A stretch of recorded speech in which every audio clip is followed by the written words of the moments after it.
Critical testimony today in the murder trial of this former Jacksonville man, Michael Haim. He's charged with killing his wife, Bonnie, back in 1993 when the couple lived on the north side.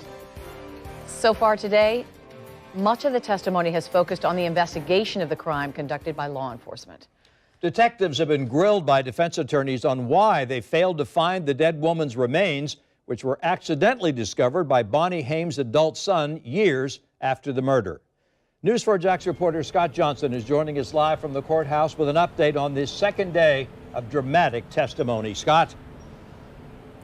Tom, all these police and investigators have been witnesses for the prosecution. Each one who goes up, the defense lawyers have been really hammering on maybe a lack of evidence at times, or in other cases, if the evidence they have is enough to convict Michael Haim. Much of today's testimony is centered around the various things found in the 2 years central to this case. First, there are the investigators who first looked into Bonnie Haim's disappearance in 1993. They focused on many things, like her purse found at this Red Roof Inn. There was also a focus on her car. Prosecutors argue the driver's seat in the car, which was abandoned at the airport, had been adjusted for someone the height of a man, too far back for Bonnie Haim. But defense lawyers argue there wasn't proof of how tall the driver was. Much was also made today of this footprint on the floorboard and whether it matched Michael Haim's shoes. Tennis shoes or running shoes. And was that of interest to you based on your processing of the Toyota Camry? Yes. Is this a photograph at your lab of those same shoes? It is, yes. There was also a lot of talk about this spot outside the house, the spot where Bonnie's remains were found buried. In 1993, the area was essentially glossed over and the pallet on the ground was never moved, and the bottles of bleach, thought to be used for pool cleaning, were on top. Then later on, the focus moved on to this same plot of land in 2014 when her remains were accidentally dug up. Defense lawyers asked about the amount of soil samples the now retired JSO investigator had tested, arguing that 2 samples never got tested. Well, did you call anybody after that deposition to say, oh, I made a mistake, I took 4 samples? No. But you came in here today, 3 years later, and you remember now that you took 4 samples, correct? I'm going by what the report says, yes. Also some talk about Bonnie Haim's fingernails. She had her nails done prior to her death. There's talk of whether or not her nails were acrylic and did not disintegrate and were still there with her remains, and whether or not there were any fingernail clippings or residue near the trunk of her car. Also, whether or not there were fingerprints tested on the trunk of her car. A lot of little things that could play a role in developing the prosecution's case discussed today. And we're live downtown at the courthouse. Scott Johnson, Channel 4, the local station. Scott, Monday you were in the courtroom during jury selection when the defense attorney spoke at length about the use of jailhouse snitches and why that might be an issue in this trial. So we now know, don't we, why Tom Fallis, Haim's lawyer, brought that up. He did bring it up for 2 very important witnesses, both inmates over at the Duval County Jail. Both came out today and said Michael Haim confessed to me that he murdered his wife while he was in jail. The defense had a field day with these witnesses. We'll have much more on that coming up tonight at 6. Back to you. Scott Johnson reporting live from downtown. Scott, we'll see you again at 6.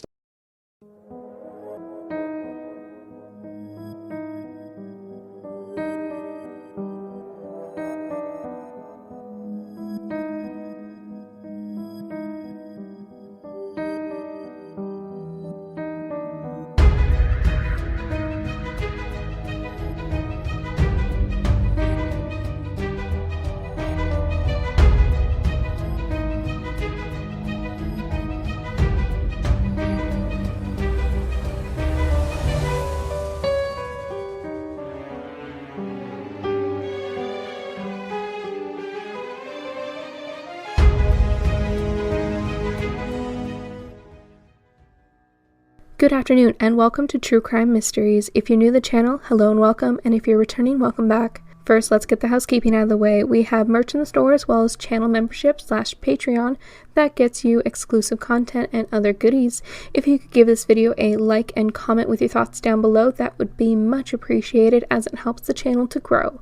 And if you are not subscribed to this channel, go ahead and click that red subscribe button because I make more content like this, and hit the little bell icon to get notified when I post because I am bad at keeping a regular posting schedule. Today we have the second and final part of this two-part series. If you haven't watched part 1 yet, it is the first link in the description box. We will just be jumping in where we left off with this solved cold case of missing person Bonnie Haim. So watch part 1 first, and without further ado, let's get into it. Michael Haim maintained ownership of the home in Jacksonville, though he hadn't lived in the home since 1994. He had several tenants over the years, but his lease agreements had a couple of unique clauses. Under no circumstances were tenants allowed to dig in the yard, plant flowers, garden, or otherwise disturb the landscaping. Another stipulation was that all animals needed to be contained to the master bedroom when the tenants weren't home. He said this was because the carpeting throughout the home was new and white, and he wanted to preserve the carpets. In 2003, Aaron took Michael to court in a wrongful death lawsuit. Aaron won that verdict, and the courts awarded him $26.3 million, which also included the Jacksonville property.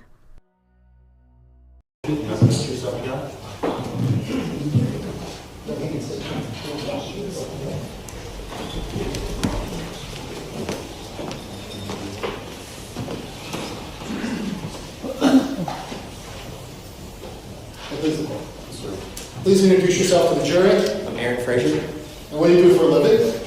Currently, I build docks and bulkheads. And how long have you been doing that type of work? Since August. Of 2018? Correct. Before that, what did you do?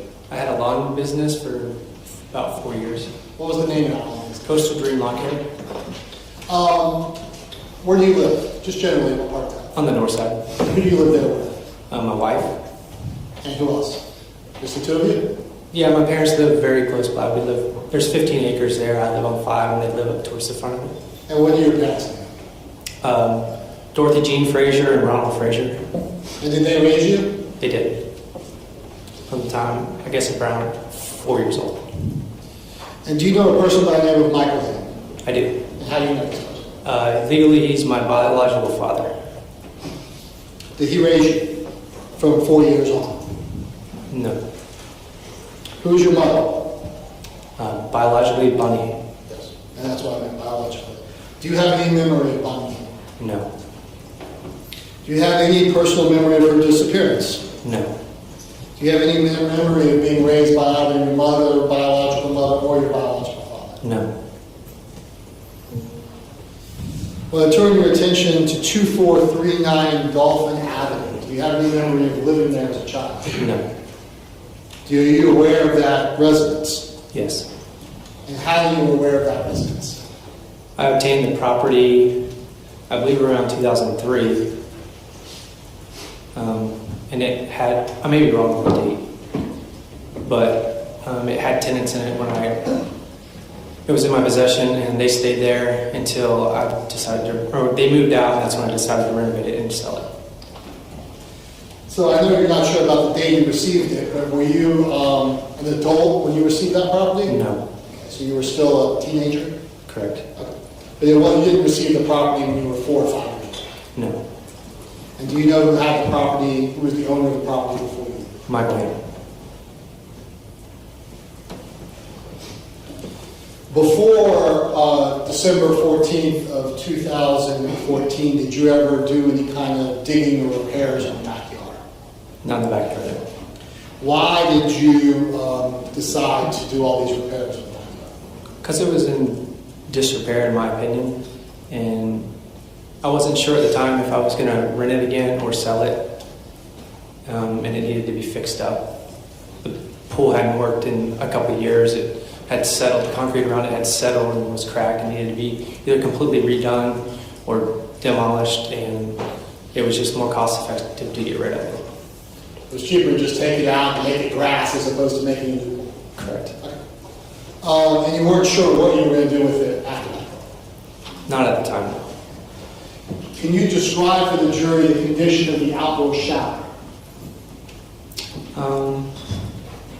I mean, everything about the home looked 20 years old plus, wasn't in really good shape. It had bricks was the floor base on it, and there was a steel pipe that went up the wall with a shower head on it. Was there a water fountain? There was not.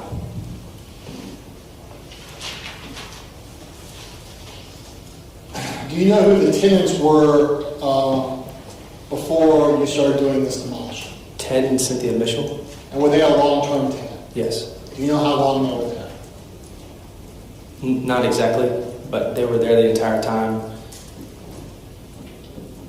that I owned the property, except for like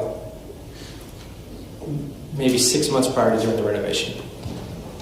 And do you know who was there before that? I'm not aware. Did Ted and Cynthia Mitchell originally rent the property from Michael? Yes. And you just let them continue to rent? Correct. When I obtained it, I was going to kick them out because I was the new owner of it. And did they leave of their own volition? Yes. They moved to Fort Worth. Or Fort White, I'm sorry. And so then you had it for about 6 months and you decided to do these renovations? Correct. Okay. So describe for the jury the type of renovations you were doing to the back door. Well, then, I mean, we did everything. We replaced the privacy fence that was in the back. We removed a big tree in the front, an orange tree in the back. The shed that was in the back we got rid of. We got rid of. I got rid of the shower. All the landscaping that was there was all redone. And you say we, who was helping? Well, a lot of people, but I mean, at the time, I had the lawn business, and my employees with the lawn business were helping me when we weren't doing grass work, like on the weekends and stuff. And then my brother-in-law, Thad, was there during the demolition of the pool. And were you using heavy equipment to Yes. establish this? Describe that heavy equipment. It was a mini excavator. It was a 7,000-pound machine, just a bucket just that you could use to dig with, just so that you could pull the concrete apart. And did you, the shower, the outdoor shower was actually separate from the pool? Correct. It was its own piece of brick and concrete? Yeah, there was about 20 foot of grass in between the shower and the pool. And did you have to not only take up all the pool concrete, but end up taking out the brick and the concrete surrounding the shower? Yes, I did. Why'd you do that? Because without the pool, there wouldn't be a purpose for the outdoor shower. And so I was just replacing the grass. So you mentioned brick. When you were taking, were those bricks just kind of loosely placed in this shower area? No. Was there mortar affixed? They were mortared together. So how did you get the bricks out? About 2 weeks prior to us demoing the pool, I was there meeting a contractor. I can't remember who it was for. I believe it was for, we installed a large shower, enclosed shower inside, and he was there to take measurements for the glass door. I believe that's who I was meeting. It may have been a roofer, but I'm not positive. And I was there with one of my employees, and I wasn't sure exactly when the contractor was going to get there, so I was trying to find us busy work to do, so I wasn't paying him just to stand around, and I don't really like standing around doing nothing, so we took the bricks out because I knew that was something that was going to have to happen when we demoed the pool. And so I guess you used a sledgehammer? We used a sledgehammer. What did you notice when you used a sledgehammer on the bricks? That they begin to chip. Some of them stuck together, and then a lot of the pieces of the brick were just loose, flying around. And then what did you do? At that time, well, we put the bricks on the trailer and we took them off. That was all that we did that day. Did you notice that under the bricks there was some concrete? Yeah, there was a concrete slab poured under the bricks to level the ground. Was there something unusual about that slab when you began the process of taking it out? Yeah, it seemed odd to me. When we rolled the excavator over it to demo the pool, it cracked, and so that was on that machine working on the pool, and me and one of my employees began to pick up the pieces of concrete that cracked off of it, and we're putting it in a dumpster. We had a dumpster there for the pool demo stuff, and so we were just doing that by hand just to stay busy. It was thinner.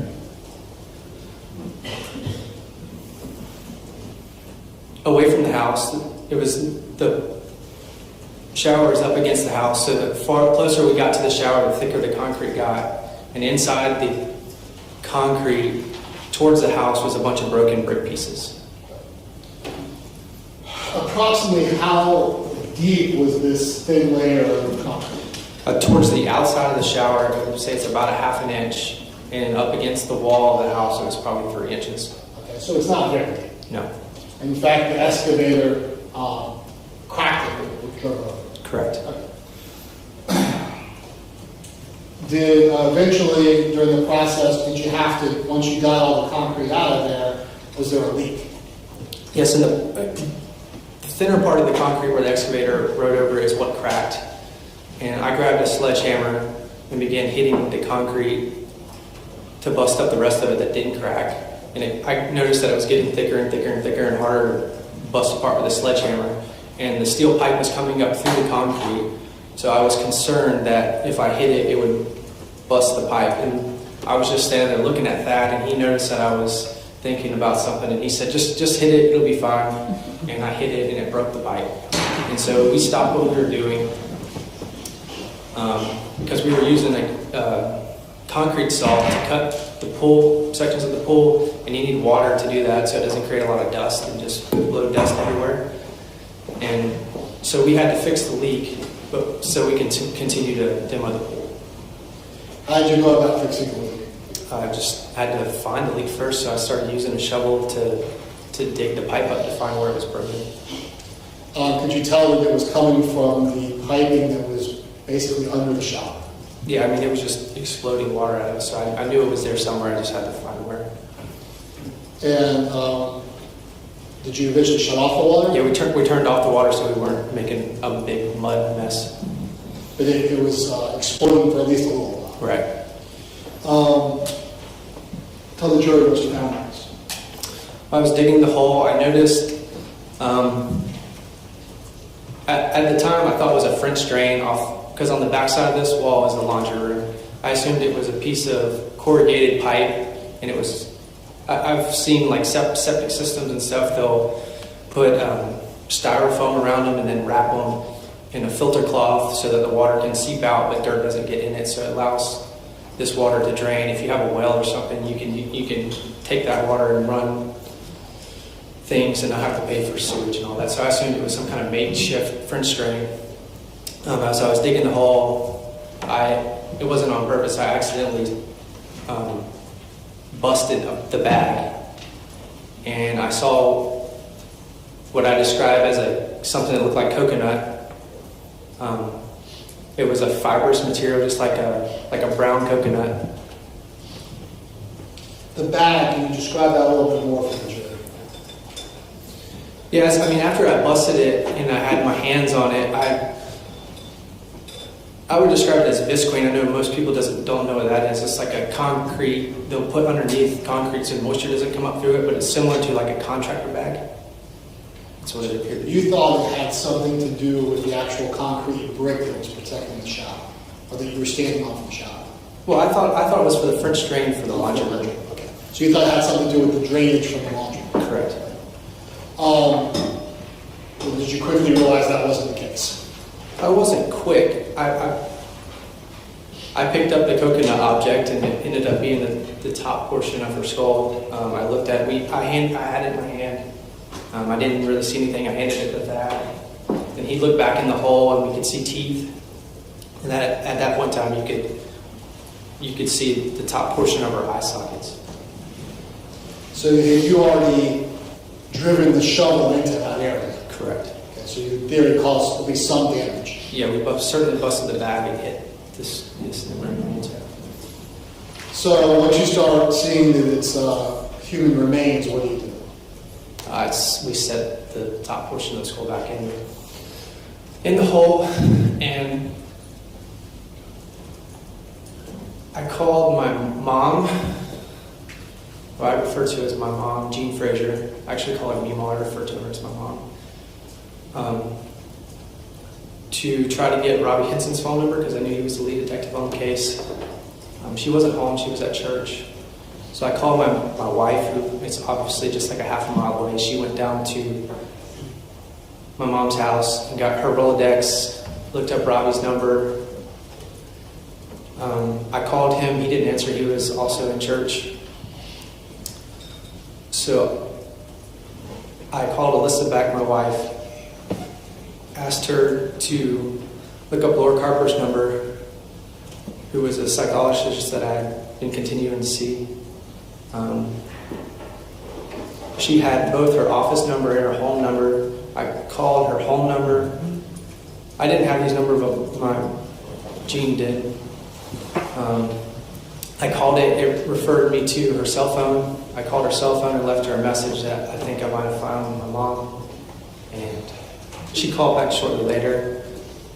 In the meantime, Thad called one of his police friends that he goes to church with, because we weren't sure exactly what to do. We didn't know whether to call 911 or call somebody that was related to the case. We didn't want a bunch of media there, because we'd kind of seen how much media attention it had already got. We don't want them to be police there. He got a friend of one of his friends, and they called a sergeant on our side of town, and he's the first police officer that showed up. Eventually, did Robbie Henson come? Yes. And you say Robbie Henson, did you actually maintain a relationship with him through the years? Yes. We went to the same church. I went to the First Baptist downtown through high school, and he was also a member of that. I seen him. We may talk here and there in passing, but he was there every Sunday, and I was there every Sunday. So you knew who he was, and you knew he was one of the investigators on your mother's case? Correct. And so police came, and that's essentially your involvement with regard to finding the body. Correct. Did you eventually get control of the house again when police were done? Yeah, it was, I'm not sure exactly how long, but it was, I would say probably 4 or 5 days later. It wasn't just the next day? No. And were you able to complete the renovations and sell the house? Yes. Well, I go through some pictures so you can now describe for the jury where you found certain things, okay?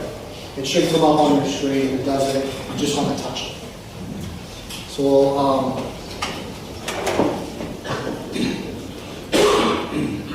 I guess the first picture I want to show you is going to be State's Exhibit 3.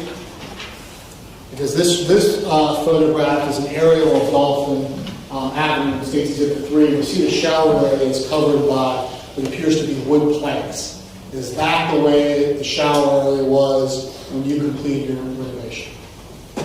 Not with the wood planks, no. But is that the general area of which you would have done? Exact same area and the same size. And can we see sort of the shower with this straight line right here? Correct. So now, fast forwarding to 2014.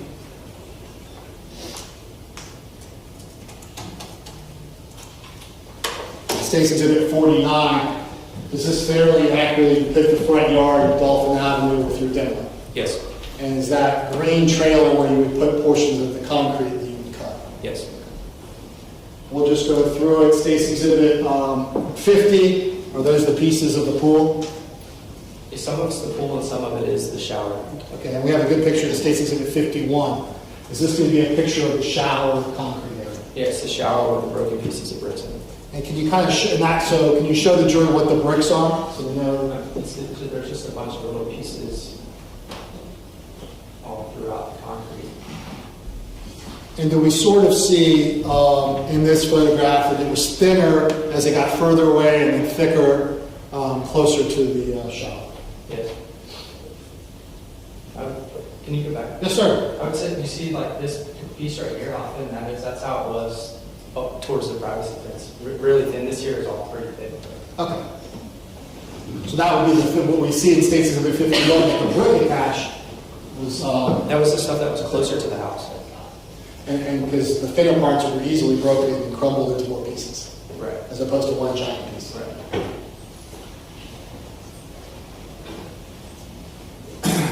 State's Exhibit 52 is this evidence in the front yard of the demolition. Yes. And we could just run through these. State's Exhibit 54 is this evidence of the demolition. Yes. State's Exhibit, we'll skip to 56. Is this the excavator? Yes. And that's the green piece of machinery? Correct.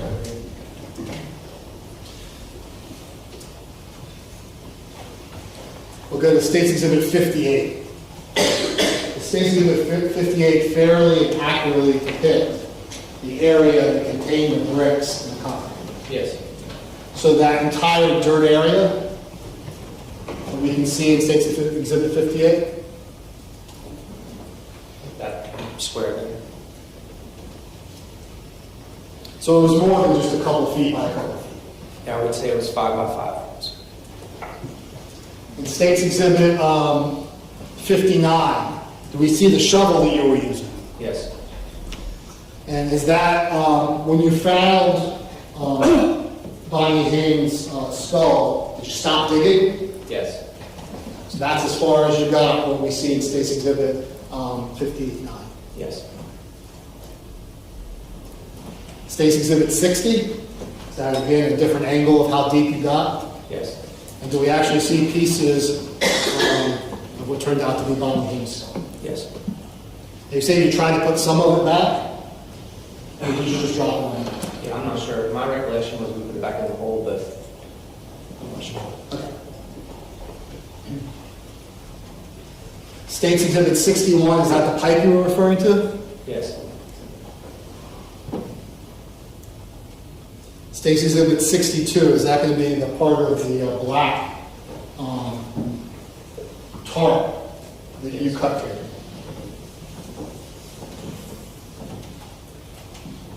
And then finally, State's Exhibit 65, is that going to be where you say you saw some form of key?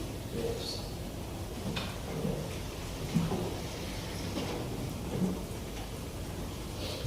Did you believe that you had found your biological mother at that point? Yes. Aaron Fraser has no lasting memories of his mother, relying solely on pictures, home videos, and stories from those who remembered her. Aaron made the grisly discovery. I cannot imagine that trauma he is dealing with. He sat in that courtroom, faced the man who murdered his mother with so much strength to bring her justice.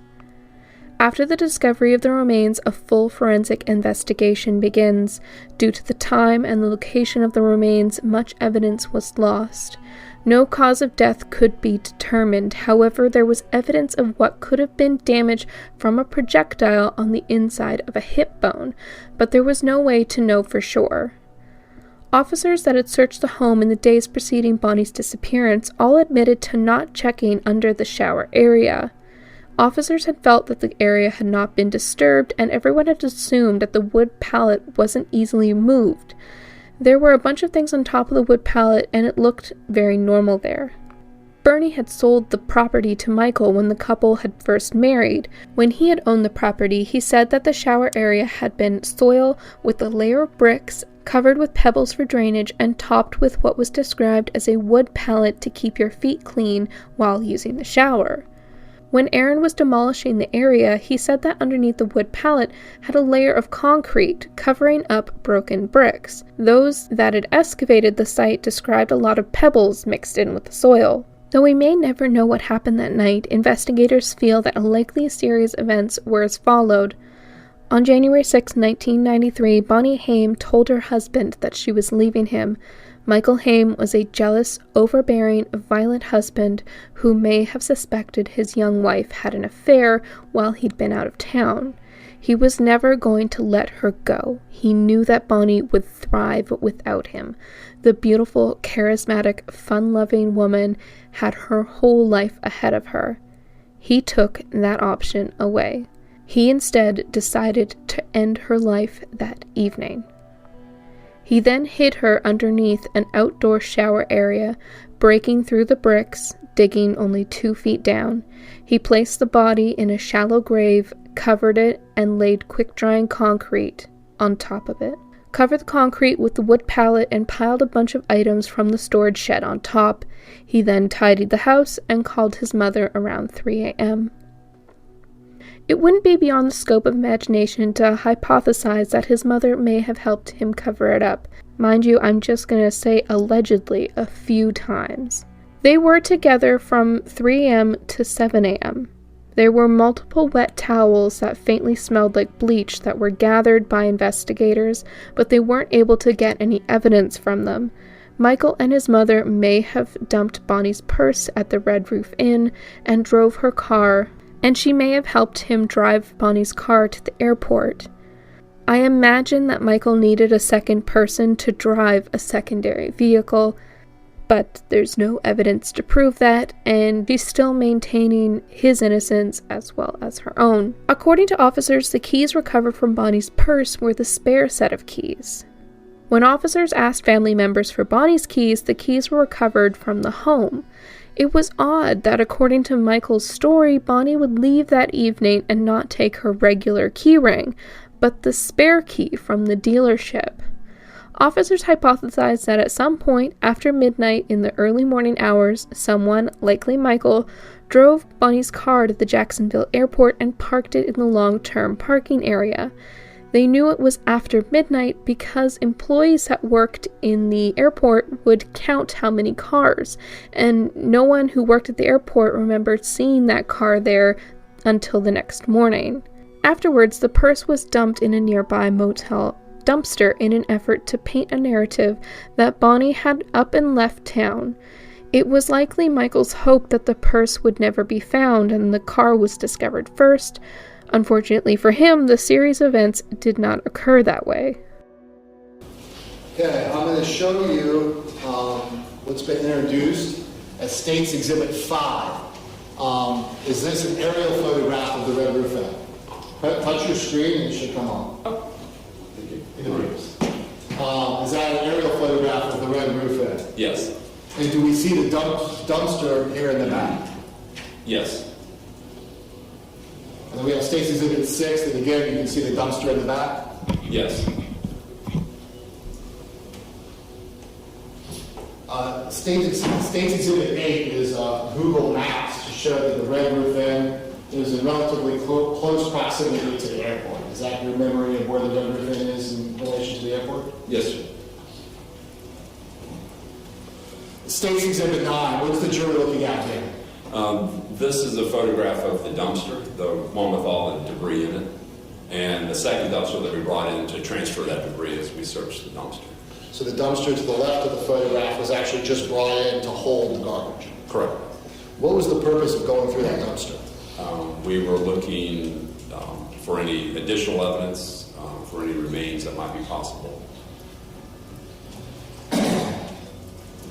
State's Exhibit number 10. Did you have anything to do with the photography that took place with regard to the purse? No, sir.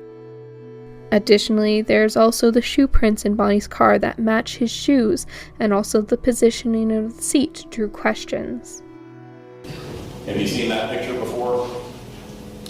Yes, I have. Okay. Were you actually consulted in this case when the vehicle came into FDLE's warehouse? Yes. And how did that process take place? Who consulted you? I was notified that there was a footwear track on the left driver's seat pad, the floor mat in there that they would like me to look at because it appeared to have sufficient detail for comparative examination. And who were you working with at FDLE with regard to this particular track? Well, there were main ones were Alan Miller and Steve Leary and John Longquist. And was Alan Miller, was he going through the training process to be able to do the kind of analysis that you do? Yes, he was in that training, but he was our senior crime scene analyst as well. And let me show you what's, I'm going to go through to states 143, 142. Is that a close-up of the format that you saw that day? Yes, it's the format. Okay. The screen in front of you is active so that you can use your finger to make circles and things like that. Could you draw a circle around the print that you observed that day when you first analyzed the car?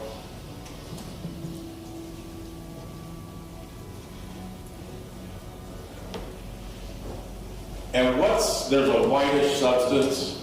What did that appear to be? Appears to be sand.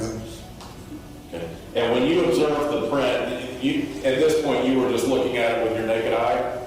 Yes, I would. Okay. What instructions, if any, did you give with regard to removing this car mat so you could do further analysis? Well, the mat would have to be removed to be photographed in a photo where is different lighting techniques are used. So it would have to be removed carefully and then transported to a photo section. And why was the need, why you use the word carefully? Why did you use that word? Well, because it appeared to be fragile or some sort of substance. All right, and then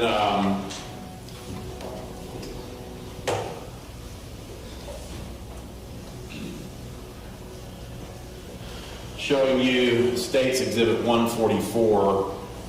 What are we looking at in State's 144? Looks to be like the mat has been removed and laid out. Okay. And how was this particular photograph generated? Sure. How was this particular photograph generated? In terms of the view that we're looking at the mat, where's the camera? Where's the photo taken from? It appears that the camera is straight overhead. I'm not sure about what surface it is on, but directly overhead. All right. And there's a small white line. Is that a ruler? Yes. And why do you use a ruler like that? We always want to scale in any of our comparative examinations dealing with footwear and tire, because the scale then gives us a record we can match to an object, either directly by its true size or by enlarging it to the comparison size. And then showing you State's Exhibit 145, what are we looking at in State's 145? Again, you're looking at the footwear track that we had on the map. Close up? Yes, it is close up. And then State's 146? A little closer. In State's 146, are you able to see any pattern? Not as well as I've observed on not in this particular photograph. Okay. Let me ask you, with regard to after photographing this particular track, what other steps were taken to preserve this track? There was a cast made out of denstone. And do you, after you make that cast, can you explain to the jury why you make a cast and what the function is? The cast is another way of preserving it because you then remove it from the surface that it's on, the substrate, the mat, and you have it separate from that. Also, a cast may show features that you do not see of the track in the carpet. And then once you've photographed the track and once you've made a cast of it, do you make a determination as to which is going to be your better source to use? You may use both of them. Okay. Do you have a recollection that shortly after observing this track and documenting and casting it, you were provided a pair of shoes to conduct an analysis upon? Yes, I was. And showing you State's Exhibit 147, a pair of Nike Air Advantage shoes. Is that the shoes that you analyzed? It would be. On the bottom of the photograph, there is a scale, again, because we like scales. Also, there's an evidence identification by number and with Mr. Miller's initials. Okay. And to explain to the jurors what you did once you have these shoes, you've got this track that you've now photographed and made a cast of. What process do you use at that point? In this case, because the track and the floor mat appeared to be from a heel area, made a transparent overlay of the heel area to be placed on a true size photograph to make a comparison with the overlay to the question track. Okay. And you use the phrase transparent overlay. I'm going to take you back to 1993. Explain that process. What do you do to make a transparent overlay? The technique I used was what you call roller transport cleanup film. It is a special film designed to work on automatic film processors. It has a gel-type surface, and once you wet this surface, it becomes soft. You can apply different powders or substances to the footwear. In my case, I would use probably red powder. You could use white powder, black powder. And then once the gel on the transport film, which is a clear film, once it's softened, you step on it, and that powder then is adhered to the file, to the film. And it will dry, and the powder will be retained in the gel surface. And showing you States Exhibit 148, is that the bottom of the shoes you conducted analysis upon? Yes, it is. That is the outsole area. Okay. When you conducted your analysis, was the white sandy substance present on the shoes? There was something, I don't recall specifically where it was there, because the sand is another form of evidence that would have been collected. And that would have been collected before you conducted your analysis? Yes, it would. Okay. So when you were describing making the transparency, you would be using the bottom of these shoes to make that transparency? Yes, I would. All right. And what analysis did you conduct after you made the transparency? I compared by an overlay technique what features I had in the transparency to the true size photograph of the track. And on the track itself that you were analyzing, did you observe anything other than class characteristics? Well, there's different class characteristics that were observed. First, there was what we call the gross design, the herringbone, which is a series of zigzag lines in the bottom of the shoe. That was the main design feature. And there's also a groove around the heel area. And then there's an outside sole area that is clear. So our class characteristics would be first the herringbone design. Could you circle that on the prompter in front of you, the herringbone design that you referred to? That's the first class characteristic? Yes. And then what's the next one? The next one would be the groove around the heel. It's a thin line. And what is the next one? And then, of course, the overall outsole as well. Okay. All right, sir.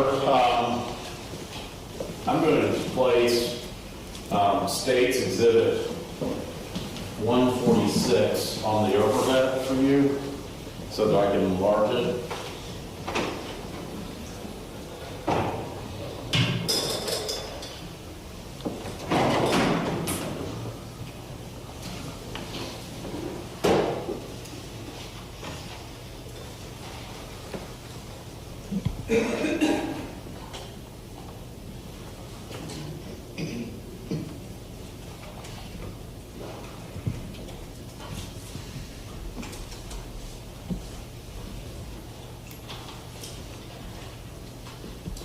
Tell me when to stop. Can you see that? Yes. All right, can you describe for the jurors where you're observing those same class characteristics that you just described for us on the shoe? This photograph does not really show the design that well. There were other photographs. Which other photograph would you?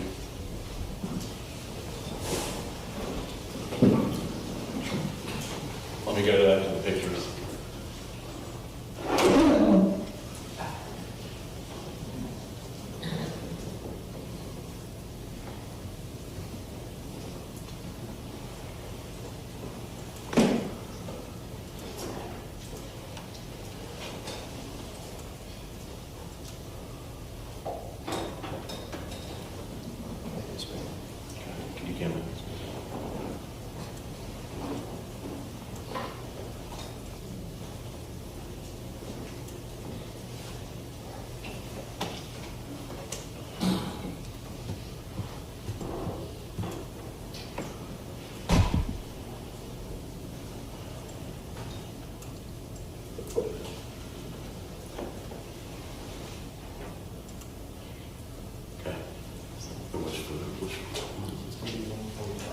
So showing you 145, is that better?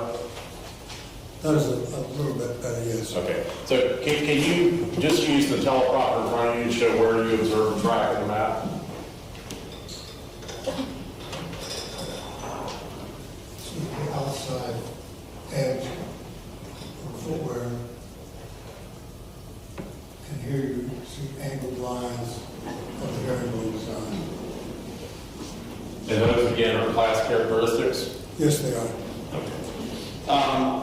Did you, after you conducted this transparency overlay evaluation, did you do any more evaluation on the cast that you had created? No, I did not. The cache was made to recover it, but we had the sufficient information in the photographs we had. Okay. And after conducting the overlay, and when you did that, you actually placed your transparency on the photograph itself? Yes, I did. Okay. And after doing that, what was your opinion with regard to whether the shoes that you had analyzed, whether that shoe could have made the particular track in question? I had agreement on the gross characteristic of the herringbone design, and then I limited class characteristic in how the edges of the herringbone design met the groove next to the outsole border. So that there are actually two different class characteristics involved there. One of the design, one of how the design interacts with other features of the footwear. And so I made that comparison, found that to be an agreement, such that I could form the opinion that the footwear, the shoe I had, the Nike Advantage size 10, definitely made, or could have made, could have made the footwear track on the panel, on the floor mat of the car. And you also did a little bit of analysis, or Mr. Miller, under your direction, did some analysis on some footprints that were found in the back seat of the vehicle. Did you do any analysis on the back seat footprints? Just to confirm that his opinion on that they could have. There was nothing of value for comparative examination that I could recall. Okay. And going back to the print that we have on the photograph, you cannot say that those shoes definitely made that particular track, but your opinion is that those shoes definitely could have made. Okay. How would you use the word definite in terms of your opinion? The secondary, or the class characteristics that I call the limited one, or the second limited characteristics, those are formed, that's where the herringbone design meets the border of the design of the outsole. Those features, how it intersects there, is determined a lot of times by the size of the outsole. These outsoles are designed in such a way that they'll use different templates for different sizes.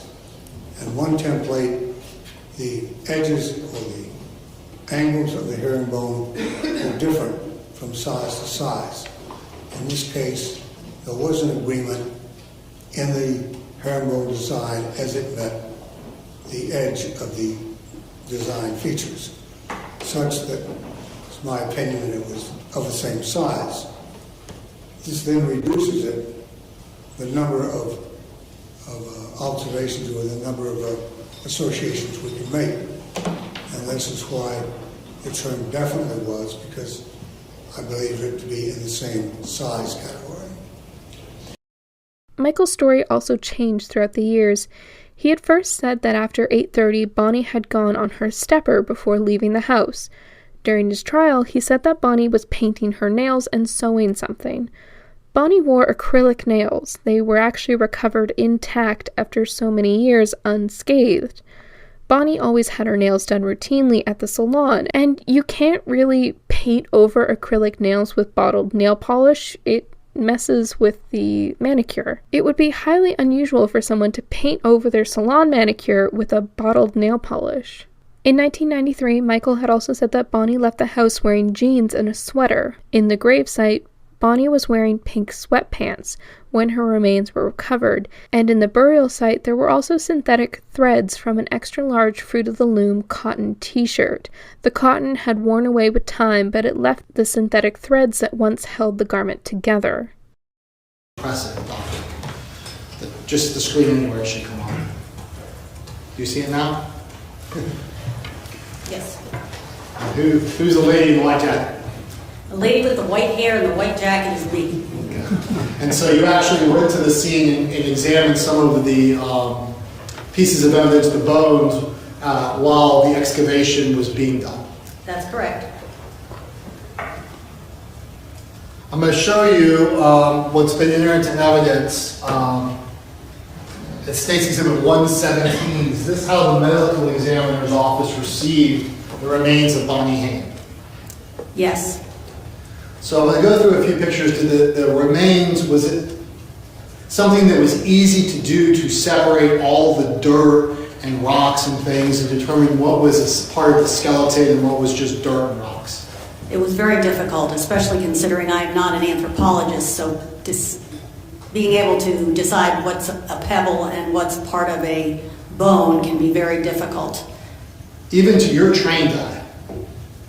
Sorry, trained eye. Right, because bones are not our purview. Plus the bones were embedded in dirt, and there were various fabrics on and around the area. So yes, it took several days. So this was not an easy one. No. Is photography important for your job? Yes, we have a forensic photographer that takes pictures of all of our cases. And why is that important? It's just another way to objectify and to make sure that things get recorded. So I'm going to go through some of those photographs with you so you can explain to the jury what they see in those photographs. And I'll begin with State's Exhibit 118, which is, I guess, the area of the top of the body that was after the plastic wrapping has been taken off. Is that what the jury's looking at here? Yes, that would be the dirt with some roots growing out of it, and you may be able to see parts of several bones. There are some shredded pieces of plastic and what looks like string. And so I can, and you can too as well. We see a number, the 2030 number here, identifying this as your autopsy or I guess medical exam review or That's remains correct. review. So the jury knows this is related to this case. Yes, that's the identifying number. And then we also see here, I mean, you mentioned bones. I think we see some of them pretty obvious in the State's Exhibit 118, where I've drawn the green line. Okay. Do we also see, we refer to the plastic, is that going to be these items here? Yes. There's also some plastic, little pieces of plastic that are pink. Are you referring to the pink items here? Yeah. Yes. And then I think you mentioned string, is that going to be this item here? Yes. And then you mentioned all the roots, which is going to be in here? That's correct. So just give a jury an idea of what they're looking at. And then going now to State's Exhibit 119, is this going to be the lower portion of the remains of Bonnie Haim? It looks like it. Did you end up removing a pair of pants from these remains? Yes. Okay, well, there was like pink sweatpants? They were either sweatpants or pajama bottoms or something to that effect. And do we see that garment apparently on the legs like this? Yes, I believe that would be them. And this is the way the body came to you when you began the process of unwrapping it and using your forensic photographer to take pictures? Yes. State's Exhibit 120, what are they looking at here? This looks like it's a portion of the cranial vault. State's Exhibit 120, what are they looking at here? various pieces of bone and teeth. State's Exhibit 122. What are they looking at here? This is a long bone. State's Exhibit 123. Teeth. State's Exhibit 124. What are they looking at? Mostly pebbles, but there may actually be some portion of bone in there. And again, is that going to be more along the lines of a forensic anthropologist being able to identify those kinds of things? Yes. State's Exhibit 125, is that going to be that string that we referred to earlier? Yes. It actually has a tag on it. Do you see that? Yes, it does. I think you took a close-up of that tag as well. Yes. State's Exhibit 127, and those would be those pink sweatpants and or pajama bottoms in the photograph? That's correct. So you photograph these as, without cleaning them or doing any kind of direct disruption to them other than taking the remains out of them, I guess is the best way to say it. Right, and laying them on the paper so that they could photograph them. And do we actually see some of the remains slightly above those pants? There are portions of long bones up there and maybe a shoulder, not sure, some other bones. And then did you take a photograph of the tag of those pink garments? Yes. This would be it. State's Exhibit 129, is this what you refer to as Bonnie Haim's undergarment? Yes. Underwear? Yes. State's Exhibit 130, what is this? That, as it turned out, is a black plastic poncho. At the time, we weren't sure whether it was a trash bag or something else, but as we started to look at it more closely, it became more obvious that it was a poncho. I know the jury can see it for the record, so it's on the transcript. The poncho is a Mickey Mouse poncho. The character Mickey Mouse is on the front. Yeah, somewhere. Okay, I think it's right here. If you can't see it. Probably a portion of it, I'm just having a hard time Yes. figuring it out. The poncho itself, was it in like a fragile condition, or was it like, it wasn't the way a poncho normally felt? It was very lightweight plastic material that was very wrinkled. And did you, in State's Exhibit 131, do we see one of the fasteners that you could do to make the poncho fit a little bit better? Yes. State's Exhibit 132, what are we looking at here? More pebbles and possible bones. And we can see a little bit of that poncho here to the right. That's correct. Okay. So, Doctor, I didn't ask you this about the poncho. Is this poncho, this black plastic, is that what we saw in the original pictures at the top of the body? Yeah. Okay. Yes. The poncho did not cover the entire body. I don't think it covered the entire body. It was more towards the top. In some place, yes. Not every place. State's Exhibit 133, what are we looking at here? Even smaller pebbles and possible bone fragments.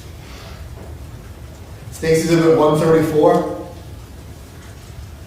More of the same, including most of the bones as well as some of the clothing, some of that pink plastic material.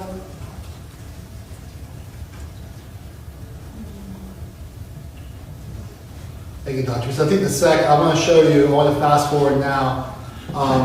State's Exhibit 135. Is that a photograph that your office took or one that Heather Walsh handed? I believe that was probably taken by Dr. Haim. And she renders some opinions with regard to that. Do you have any opinions about what that is? It's a circular defect. And nothing more than that, you would defer to Dr. Haim? Yes. During the course of going through remove the actual body that was on the table, did you find some possible shell casings and projectiles that you collected and eventually gave to the sheriff's office? Yes, I'm not sure whether Dr. Walsh-Haney found them or whether we had found them. I just don't know. I don't remember the sequence of things at this point. But yeah, this is what we supposed was a metal jacket that would cover a projectile. But whether it was you or Dr. Haney, that those items were recovered from the body itself that was shipped to your office. They were right. They were in and amongst all of the materials that came in on that backboard. So I just want to go back. The items contained in 136 would have been located within the items contained in State's Exhibit 117, which was what you received in medical exam. Correct.